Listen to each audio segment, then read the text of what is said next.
Hi everyone, this is the LEGO Sherlock Holmes book Nook, and I'm going to build it without the instructions. Here's a look at the top of the box that shows us the main figures that we're going to get. And here is a look at the side, where we see that this is an officially licensed set from the Conan Doyle estate. And on the back of the box, we see the ways that we can position this set in different configurations. So it can be fully closed like this, we can open it up at an angle, or have it fully open. And here are the set dimensions. And here's a look at the set amongst some very old books. Some of them might be about Sherlock Holmes himself. Alright, let's open the box and see what's inside. I don't know why such a large set still has these ugly push tabs. I just don't get it. And the box is not even that full. You can see it's like 2/3 full, and if I press down on the bags, it's more like 1/2 full. So I don't understand why LEGO used this size. But anyways, in the set we got 10 numbered bags. Here are the first 5, and here are the remaining ones. And as always, be sure not to mix up bags 6 and 9. So just be careful with those. You also get this plate that's not part of any bag, so hold on to it for whenever we need it. And we do get this sticker sheet, which is only slightly bent. However, it is unprotected, which is quite disappointing for a set in this theme. This is LEGO Icons. It's supposed to be the most premium sets that LEGO has to offer. So the fact that we get a sticker sheet is disappointing, but some of these stickers might not be necessary, so it's not as bad as many other sets. But the fact that it's not protected in a special sleeve, that's a bit disappointing. And it's especially disappointing for people who do use the instructions, because I got these instructions bent, which is not great to see. However, since I don't use the instructions, this is not a very big deal for me. So it's still something that LEGO needs to improve regardless. Here we get to see the set from a different vantage point, and I do like the silhouette here of Sherlock Holmes. That's not visible in the front of the box, so you might miss it if you're just looking casually through the sets at the LEGO store. And here we have some information about Sherlock Holmes and about Arthur Conan Doyle. I have not looked at this information before online, so I'm seeing it for the first time, and you can hit pause if you want to read all this information yourself, or just go to lego.com and download the instructions from there. And on the next pages, we get to see more information about the set, so that's pretty cool. And here's some information from the LEGO design team. So that's very nice to see as well. And then finally, it tells us how to use the orange brick separator included in the set and start building the set. So that's exactly what we'll do, but without using the instructions. I'll just point out while I'm here that the instructions do have these fun facts every few pages or so. So if you do use the instructions, you'll get to see some nice tidbits, but I'll only look at this first one. So here it's basically pointing out that this dog biscuit is a reference to one of the novels that are mentioned here. So that's pretty interesting to see. All right, so we're going to set this aside and we'll never look at this booklet again. And we'll start with bag 1. And just before I begin, I'll mention that I'll use a brick separator to apply these stickers whenever needed. And I have put the box to the side just because there's not enough space to display it here. But I'll be referring to the box as well as the 3D view to build a set without the instructions. All right, now let's start.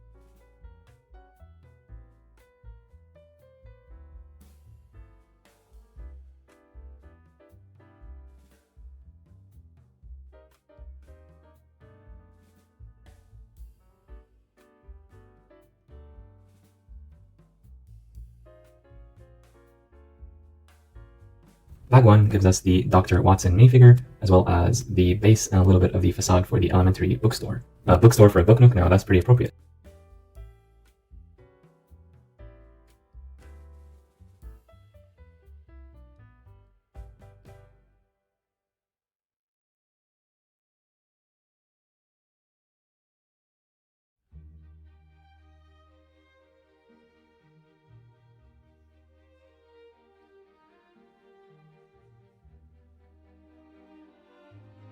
Bag 2 finishes up the elementary bookshop and gives us some books along with this rotating thing. So that's pretty nice. We'll also start to build this thing, but I'm not sure what it is. So in bag 3 we get the Irene Adler minifigure that I'm going to assemble in addition to the regular minifig pieces. She also gets this very nice collection of capes, so not even just one cape, but multiple. Only this is for Irene, and these other capes are for other minifigures, but they were just packaged in this box. I guess LEGO does this to save money instead of including each one in a separate box. So we're just going to hold on to these other capes until the other minifigures come into play, and we'll just put this one on Irene for now.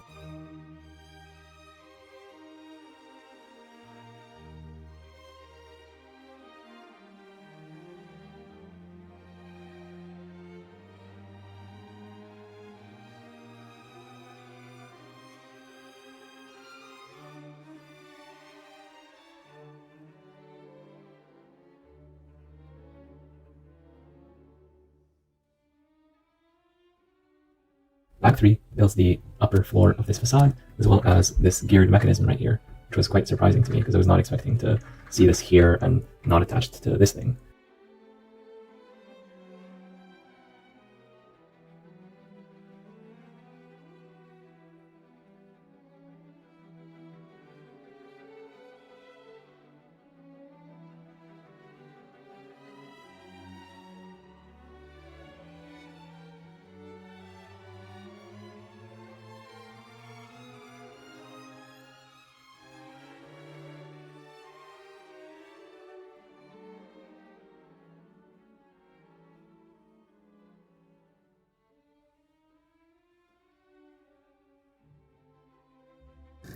Bag 4 builds the roof of this first part of the build and finishes this mechanism, which is really pleasant when you think about it, building up the thing that lifts this door up. So that's very, very fun to play with.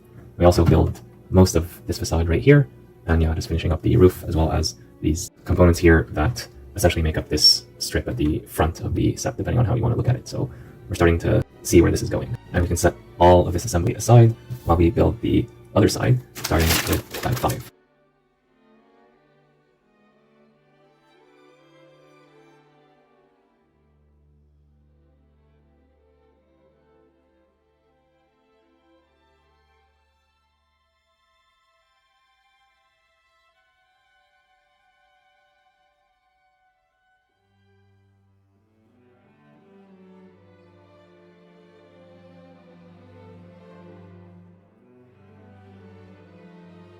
Bag 5 starts the build of the other half of the book nook, where we build this white facade with some nice details and some masonry bricks. And here we see Sherlock Holmes' very famous coat. We have a stack of newspapers with some foreshadowing. Oh, that's interesting. And we also get the page minifigure in bag 5.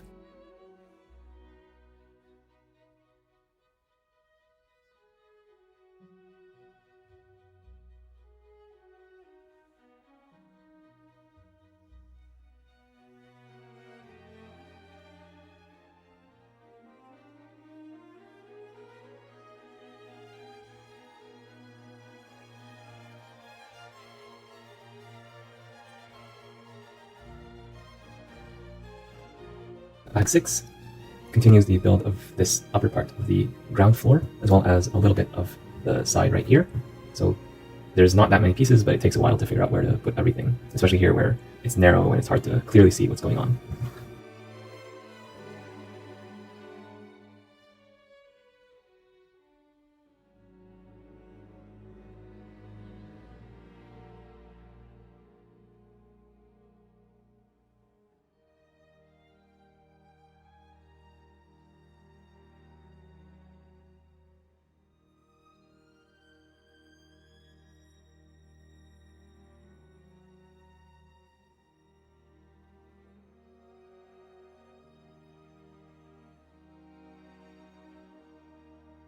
Bag 7 gives us the Sherlock Holmes minifigure himself and builds part of his studio. We have a nice fireplace, these letters that contain some secrets probably, as well as a violin, which is very well integrated into the wall.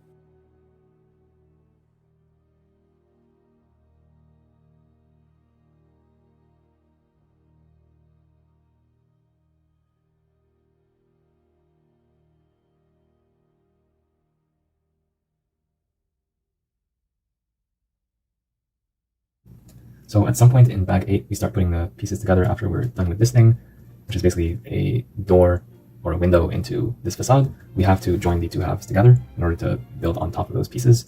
So I delayed that for as long as possible, but you'll have to do that eventually at some point in bag 8. So here, this hinge piece is going to attach here, and there will be another one over here. And we need to put pieces on top of this piece, and this way we can finish this building phase. Also note that we'll be adding pieces to the first half in addition to the second half, so do pay attention to that.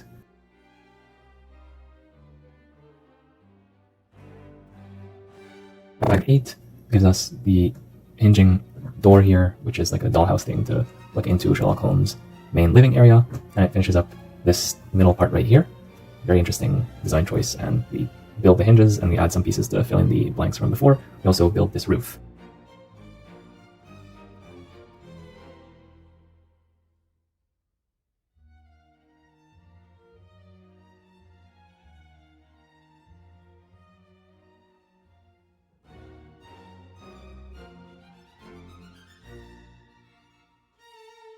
Bag 9 gives us the Moriarty minifigure, as well as building the top half of this green building, which is in the middle, and be careful when building this to allow it to hinge in all cases, because if you put pieces in between this part and this part, you're going to break the whole thing. At this point, we can see what the build will look like, except for the exterior wall, so we'll just take a quick look at that, and it's not very sightly, to be honest, but at least we know that this is temporary, because we're going to have the walls added here real soon. And in fact, we do just that with this wall right here, also built in bag 9. And it's very quick to put together despite its large size, because it's just basically these 8 plates with some other plates holding them together, and these tiles for decoration, which are also quick to apply because it's just the border. So this will fit very nicely. We have this thing here for the front, which gets attached right here, also from the side, but 90 degrees from the main wall. So in bag 10, through the process of elimination, we know for sure that we're going to need to use this piece here because we have not used it before, and this is the final bag where it can be used.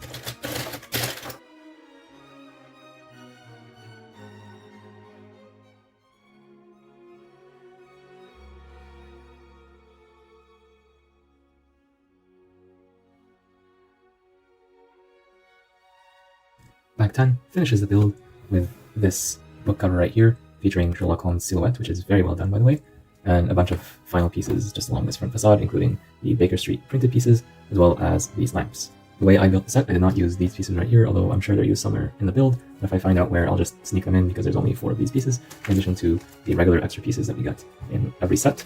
And notably here we have this print right here for the dog food, and the other print for the clock, which is shown here. We also get 1 extra tulip. From what I've heard, these are currently very expensive, so it's nice to get 1 extra, although I wish we got more. The set comes with 5 minifigures, so looking at the ladies first, we have Irene Adler as well as Paige, and both of these are very well done minifigures. I particularly like Irene.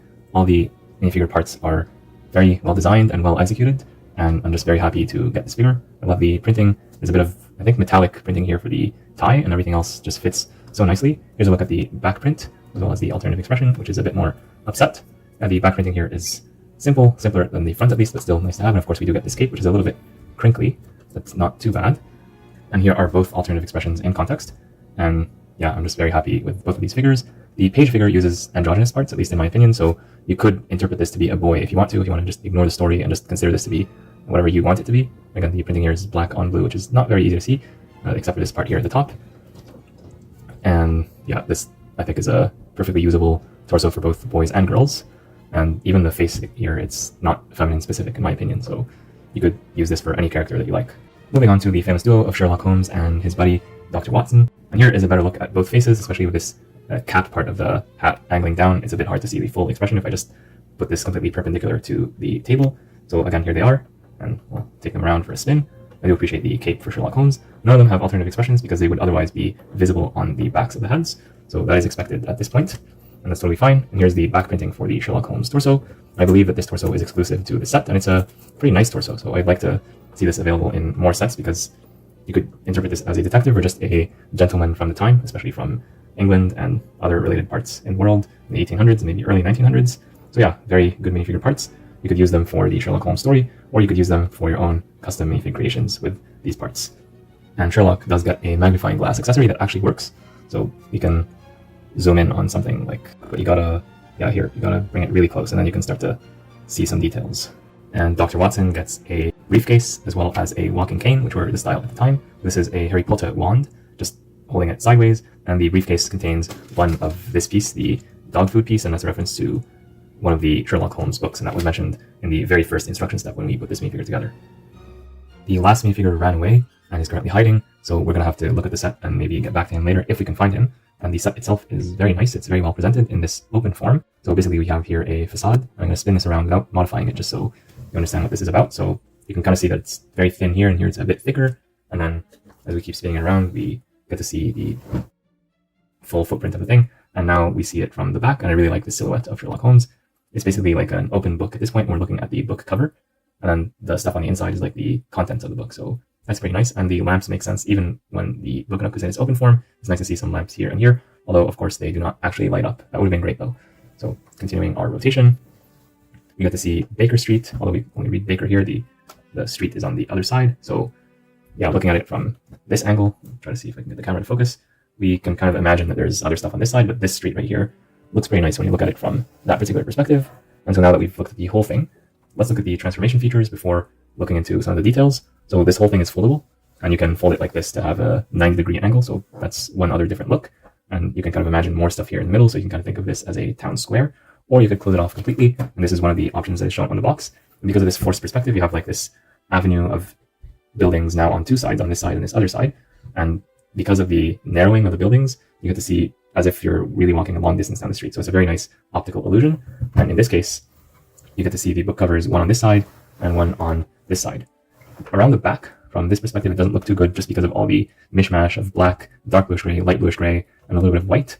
They could have made this a bit cleaner around the back, but I guess they did not want to prioritize that at all. So probably they just didn't care, because people are not going to be looking at it from this angle much, because a lot of the times this is just going to be covered up when the thing is opened, or it's a book nook and then people will be looking at it from either this side or this side, like looking towards the interior, but people will not be looking at that other side. So I'm guessing that's okay. Not a very big deal in my opinion, but of course, if you can make something look better, why not? So looking at this from the top, here's what it looks like. This also looks quite good. Although the illusion is no longer visible, we no longer see the nice forced perspective, but we still get an idea of these two buildings or facades of buildings. And when you look at it from above, you actually might think that there's an entire building here, or at least here. But unfortunately, none of these spaces have any usable space for minifigures, and we'll look at that in a moment. And I'll show you this from the bottom just once, just so you see what it looks like, but there's honestly not a lot to talk about right here. So yeah, now we have seen this from all the different angles, we can start to take a look at some of the details. So starting from here, actually, I'll mention these snake heads, and this is nice part usage. So these are basically used for decoration. We've seen these used in buildings before. It's nice to see them here. We see here some lamps. We already talked about those. And by the way, these tan pieces right here are supposed to represent book pages. So this is a book cover, and then here are some book pages, or maybe it's just part of the book cover, depending on how you want to interpret that. And here we have this archway, and then you can open it to look at the buildings. And we basically have three buildings here, despite the fact that this only has two parts to it because of the hinge right here. And that's because the building in the middle basically splits into two. So we have here this building right here, the elementary bookshop, and the home above it. We have 222 Baker Street. We have 221B Baker Street. And of course, on a street, you would always have the odds and evens not be on the same side. So this would be the official layout, but we can kind of stretch things a little bit. It's Lego. We can use our imagination to make this make sense. Or maybe back then in Britain, you would have odds and evens on the same side in some cases. I'm not sure. So what do we have for the elementary bookshop? Well, this is a sticker, and most of the decorations that you see here are stickers. But we do have some prints like the Baker Street and some of the smaller ones like the clock I showed earlier.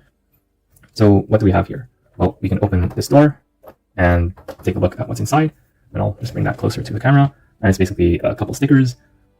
And unfortunately, there's not enough space here to put the minifigure. Even if you take the smallest one and try to put them in there, they're not going to fit. It's very, very small and very tight. So unfortunately, this is more for display only. You cannot really play in this space.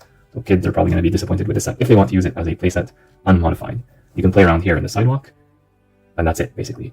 So we have this thing right here that rotates. And I thought at the beginning that there would be a mechanism that you twist something and this would turn. Well, actually, there is a mechanism, but it's not for this thing. This one, you have to rotate it manually. And when you do, you get to see another one of the dog food pieces and some books on sale here on this shelf, as well as this shelf, although these ones are a bit more difficult to see because they're behind the glass. So again, we'll bring that a bit closer. And I like the color selection here, although I'm not sure if it's realistic to the time period. I don't know if they had all these colorful books back in those days. I'll see if I can put a minifigure here. I'm not sure if that's going to work, but we'll give it a try. And yeah, that's not going to work just because of the hands. I guess if you modify this a little bit, you might be able to squeeze one minifigure that can basically spin around here, like in the place of this dog food right here. So that's one possibility. At least we can fit a minifigure in here. Up here, we see some details, kind of hard to see with the glass, and this is not openable. You cannot easily see what's in here after you've built it. But there's not a lot here, so it's not a major loss. I guess the easiest way to look at what's in here is to take off this part right here, which is not that hard to do. And with that, we can see that there's not much going on right here. So again, it's just a facade. We see here a bit of the mechanism used here, and we'll look at that next. And we kind of see a bit of the construction of the building, so not the most beautiful thing to look at, but at least it's easy enough to remove this panel if you want to. And this might open the door for future modifications. 222 building right here. So looking at it at the top, there's not much to see on the inside, but the outside, I do like the way that they did it. Basically, you have a bunch of gold here, a bunch of slopes, and the combination of sand, green, and black works really, really well here. I like the tulips as well. And when you build this, just be careful so that you don't have pieces that go from this half to this half, otherwise the thing will not open and close properly. So just pay a little bit of attention when building it. We do have these knobs right here, and one of them is real. This one is actually real, and this one is fake. If you turn this, nothing is going to happen. But this one will make something happen, so let's try to see what that does. Just have to turn it the right way. And we have found our missing minifigure, Professor Moriarty. He was hiding in there the whole time, but now we caught him, and we can take a look at him in more detail. And I do like this minifigure, except for maybe the legs, which are not printed, so that's maybe a bit lazy. But I do like the cape, I do like the hat, and let's take a look and see the back printing. Yeah, it's nice and simple, but it works and it makes sense. So yeah, definitely a nice minifigure. I'm happy that they included at least one villain in this set. They didn't need to. They could have just went with the two minifigures at the bare minimum, Sherlock Holmes and Dr. Watson, but definitely adding these minifigures, especially this one, adds a lot of value to the set. I do love the facial expression. This is definitely better than those generic Lego City criminals that we get so many of. This is far more expressive. I just love the evil smile, the monocle. Yeah, it just makes sense to me. So I'm really happy that we got this figure. And to summarize my thoughts on all the figures, this is the best book nook in terms of figures. Harry Potter book nook gives you characters that are very similar to what we have gotten before from other Harry Potter sets. The Lord of the Rings one gives you just one minifigure, for a set that costs the same. So definitely, if you want minifigures, this is the book Nook to get. Especially if you enjoy the characters or if you want to reuse the pieces for your own custom characters. And we found this guy right here. So basically there's this space here. Unfortunately, there's no studs to easily attach a minifigure, so you just have to carefully pose him there and then do this magic trick with the door. It goes up and down very smoothly thanks to this mechanism. And the way it works is actually not that complicated. So you have this knob right here turning an axle, and that axle is going to turn a gear that turns another gear that basically uses a rack and pinion system, so a linear gear that basically raises and lowers this. And there's another gear that's also connected to that mechanism to make sure that there's a bit of friction. That's why like the door is not going to like slam shut. So there's a bit of friction to hold everything in place so that it can only be operated manually. However, it is not a worm gear. So if you wanted to, you could force this open, unlike with a worm gear where it would have just stayed stuck there forever. So it's not a worm gear, but it's similar in principle. And you can check the speed build to see how it was done, or check out the instructions for yourself, or try to figure it out without the instructions. So moving on to the third and last building, we have 221B. This is where Sherlock Holmes lives. And if we open the door right here, we'll see that there's not that much to see here. There's another jacket very similar to the one that he wears as a minifigure. There's a few items there as well, done in a relatively cartoonified style compared to the rest of the build. I'm not complaining about that, I'm just a little bit surprised, and I wish they went for something a bit more realistic for an 18+ set. But it's not bad, it's a respectable design decision. You see here some flowers at the door. The door, by the way, has a sticker on it, so I don't like stickers too much, but this one is okay. And I understand that they could not brick build a door like this, because then it would have been thick like this other door, so I do understand why. And these anti-studs that appear from behind this piece right here are not the best look either, but again, not a very big deal. And same thing with the anti-studs that appear behind this window. But it's the thought that counts here. More importantly, here on the upper part of this floor, we can open this to take a look at Sherlock Holmes' residence. And here we see lots of interesting details, including this fireplace with the Tudor Corner clock on top, an inkwell, some letters, including potentially a scarlet letter, as well as this violin. And these are 2 stickers with additional references to the books. So lots of interesting details here. What I don't like about this space is that there's 0 additional space for minifigures, so you cannot put a minifigure here at all, not even the smaller one. So you try to put this minifigure here, and I think they will be able to stand here. They can't even stand because like this stud is all the way in the corner, and then this thing is just going to close and basically take up all of this space. So there's literally 0 space here for minifigures. I'm not asking for much. I'm not saying they should have made a very large space because that would have made it very cost prohibitive, but maybe at least 1 or 2 studs of space somewhere, not in all of them, but at least this one that's openable.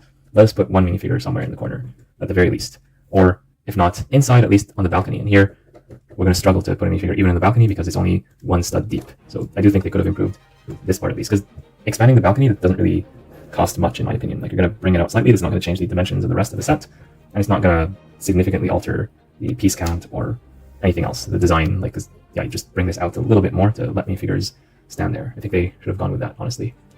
But at least it's a modification that you could make yourself. You could just move things around just a little bit to make that happen. And to be completely fair, you could also pose minifigures on the roof, and back in those days, people would go on the roof from time to time, so I guess these are the 2 places where you can pose minifigures in this set, either on the sidewalk, or the roof, or in this particular space right here, where you have the bad guy who's hiding.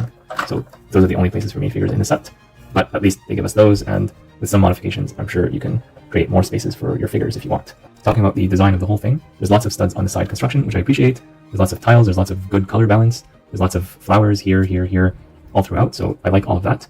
I do like the sand green and black, as I mentioned earlier, but I also like the arcing here on this side and this side as well. It's different, it's not symmetrical. And I also like the subtle angles that are used here, so this is not just like flat and parallel to the surface, it actually has an angle to it. We can see this from up here, so that's very interesting to me. Another thing that I suppose they could have improved is this. It would be nice to have like some kind of locking mechanism or a clip or something, so that if you're doing this, it doesn't just automatically fall open. So that's a small improvement that could be made to the set as well. But other than that, I'm generally very happy with the set. The build experience was phenomenal. It was bag after bag, very straightforward. Even without the instructions, I was able to figure it out without too much complexity.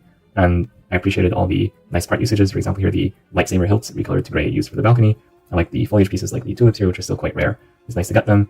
And just a lot of the way about how the pieces fit together and the color scheme that was used just brought me a lot of happiness, and it reminded me of the Tudor Corner, which is another British-inspired creation. And here's what both of them look like side by side. So yes, I had to put this whole thing back together. We see here the big size difference between a modular building, the standard 32 by 32 one, versus a facade. And here's another look with both of them pushed completely to the wall. So you can see there's a big volume difference between this big guy right here versus the facade. I'm not saying that this is bad, it's just that this is less stuff compared to this. And to get a different perspective on this, if we close this up and bring it over like so, and here I'm bringing it to the front, so this, if you push it all the way back, it's still not going to be the 32 by 32 base plate, not even close. It's more like maybe 24 studs at best. But let's bring it over to have it at the same distance to the camera. You see here you have like an entire street scene that's done very efficiently using relatively minimal parts. So you got a lot of bang for your buck here when it comes to visual appearance. Here you got one building. Yes, it's a very big building with lots of different parts to it, but it's still one building. But in terms of price per piece, I believe that this one is the better value. But you can't just look at price per piece, you have to look at what do you want to get out of your Lego set. So I do think that these are both good sets to get, and I'm happy that I got both. But they don't serve necessarily the same purpose. So this is more for populating your Lego city, having something very nice to look at. And this is more for a book nook, something to put on your bookshelf. Because you could modularize this, you could turn this into this. You have to spend lots of time and money and pieces, or you could just get this. But of course, I know people who like to modularize these things. They do it more for the challenge than the practicality. So starting from this is, I guess, a little bit better than starting from scratch, because you do get the idea, you do get the designs for the building outsides. So if you like designing interiors, then this might be a good starting point, because you take these facades and then you develop the interiors and make it as detailed as this one, or even better. Alternatively, another thing you could do is decide to play by your own rules. So who says that in a Lego city all the buildings need to be complete? Well, maybe some of them are fully enclosed like this one, but then you have facades and you can just use these as additional decorations for your Lego city. You can build it however you like. So you could create like a square. So you have this building, you have this building, and then the minifigures are here in the courtyard. You can fill this with your own pieces, or just have it blank and just use your imagination and put some figures down here going around and walking, or using small vehicles like this one. And you create your own stories how people from this world and this set interact with people from here. The flesh tones are not going to match between the generic yellow for unlicensed minifigures versus the more realistic ones for the licensed minifigures. You can easily swap out these parts if that bothers you. Although Lego is tending more and more towards putting everyone together in one Lego universe, I do think that's the right direction to go, because a lot of people are going to have minifigures that look both like this, and Lego wants to encourage you to keep your minifigures and play with them all together instead of throwing half of them away or replacing them. And just before I take the Tudor Corner away, I'll mention that in Canadian dollars, this thing costs $300, which is exactly twice as much as this. So in terms of volume of stuff, in terms of the build experience, I feel like I got a lot more of my money's worth with the actual Tudor Corner, because this one, in addition to the full-on exterior, you have a full interior as well, and this thing is big. So if you have not watched me build this in a previous video, like, you see that this thing is massive. There's lots and lots of stuff that goes on here, and you can basically buy one of these or two of these, and basically two facades. Because the thing is, even if you buy two of these and you put them like back to back, it would still not be like a full building. So with that in mind, like if you just want the most bang for your buck, I do think that the Tudor Corner would offer better value. You also get more minifigures in the Tudor Corner, but less minifigures per dollar. So here you get 5 for 150, here you get 8 for 300. So this one actually has more minifigures, and these minifigures are better because they're licensed and they're more difficult to come by, as opposed to these generic minifigures that you could find these parts from Lego City, Lego Creator, etc. So not that these are bad, but these are easier to buy separately. You can buy the pieces individually. These ones, because they're licensed, we're not sure about that. So make of that what you will. Of course, it's always your own decision what do you want to buy with your own money, and if you can't decide, you can do what I do and you can get both. But again, it's really striking the amount of similarities between the two sets, including this clock right here. This print is replicated here. Actually, it appeared here first when this came out back in January of this year. You can see visually lots of the same color selection or similar color selection and architecture, which makes sense because these are both intended to be British designs or British inspired designs, so that's pretty cool. And here's a look at another book-related set, also with a British author, in this case Jane Austen herself, and this is the tribute to Jane Austen gift with purchase that I built out the instructions a few days earlier. This set is valued at around $25 compared to $130 US or $150 Canadian for the larger book nook, and I think that the two are roughly comparable in terms of the value. This one is fixed in place, so you cannot close it or open it completely, but it's still pretty nice. It's a gift with purchase, so you get it for free and it's limited edition. But just talking about it as a build, it's a nice little display piece, and I do like what it does. And this does basically the same thing, but at a larger scale, because this is also ultimately a display piece. Yes, you have some play features, quote unquote. You have this door mechanism that opens and closes, but aside from that, it's much more for display than for play. And this one does close up, so you could have it at the same angle as this one, actually. So you could do that, and this is a comparison between the two in terms of the size. And you can do it 90 degrees, or you close it entirely and have the forced perspective as we had seen before. And while I'm here, I'll mention that the lighting of this set, the way that this set is built, these sides are relatively close together, so it's hard for the lights to come in and for us to see what's inside unless you shine a light directly into this space. And at the time of recording, this set has gone out of stock, but perhaps it will come back. In many cases, Lego gifts with purchase go out of stock and come back later, so if it does come back in stock, this would be a very good companion to this piece, or you might be able to find this for a good price on eBay or Bricklink, depending on your location. So yeah, I think these two sets go really well together, especially if you're a fan of British 1800s literature. And just like this small set, the large set can also fit in its own box. And it's going to fit this way. Basically, you flatten it out and insert it like this. And there we go. It fits with room to spare. And this is what it looks like in the box. There's enough space here to add the instructions, the extra pieces, and the minifigures in this case are already there. So case in point, the box could have been this much smaller, like up to here, and thinner as well. And it still would have fit the set completely constructed, plus the instructions. So of course it would have been able to fit the bags. So again, Lego did not need to make the box this large. Now, since this is a book nook, we need to put it next to some books to really understand how Lego intends for it to be used. So let's bring out some books. I got here the Chronicles of Narnia. So British book, makes sense to put it next to another British inspired thing. And let me see if I can find a few more British things. These are not really British, but European. They have this book right here. So it's a bit of a larger book, but you can kind of see the scale of this book Nook. And yeah, this book would be more what this thing is intended for. If you have those college textbooks, then this would look really good in between them. And yeah, by the way, this is the correct order for the Chronicles of Narnia. Fight me on that in the comments. So yeah, this is what the book Nook would look like in between books. And we'll just add a few more books here. Yeah, this book is a bit larger, so probably makes sense to put it right here. And one of my favorites, actually. Let's put this here. And yeah, that's what this book Nook is going to look like. And you can put these here just to balance it out a bit. And yeah, the idea is that you have a bunch of books and you have this thing in the middle between the books. And this thing costs more than most of the books that you have on your shelf. If a book costs more than this Lego set, then it must be a seriously impressive book. So this thing is quite thick for what it is. It's the best value book Nook in my opinion. Maybe the Harry Potter one could be better depending on your appreciation of the subject material. The Harry Potter one I think is reasonable and the design of it is nice as well. But the Lord of the Rings one just makes absolutely no sense.